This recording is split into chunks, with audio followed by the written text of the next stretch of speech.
We begin tonight in Hill Park, where after standing for more than a century, the Confederate Memorial Fountain was dismantled and removed today. At one point, there were several dozen protesters at the site, along with city workers and police. Now all that remains of the fountain is an empty concrete base. MTN's Jonathan Barian reports from Hill Park. It started Friday morning when city crews started the final preparations for moving the fountain.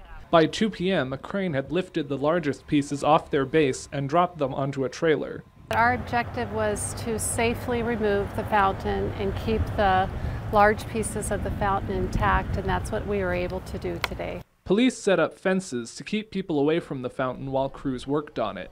On the other side, protesters gathered, carrying U.S., Montana, and Confederate battle flags.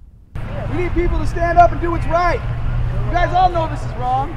2 people were cited by Helena police after they refused to leave the fenced-in area.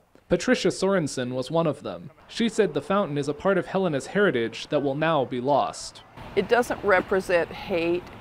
It's a beautiful piece of art donated by little old ladies who collected pennies in milk jars and crocheted doilies to help citizens in this town.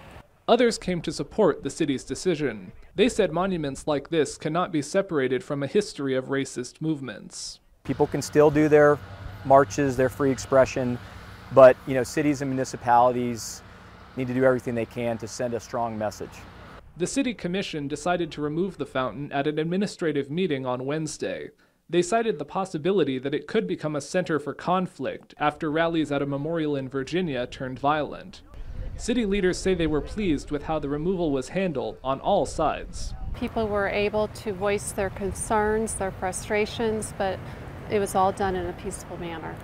The pieces of the fountain were hauled away Friday afternoon with a police escort behind. Now they sit in a city warehouse. The city commission will determine over the next few months what will be done with the fountain.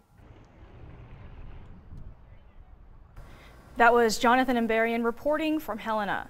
Some of the protesters questioned how much taxpayer money would be spent on removing the fountain. Parks and Recreation Director Amy TEEGARDEN didn't have an exact figure yet, but she said there would be only an extra outlay for hiring the crane. The rest of the work was done by city staff on their regular hours.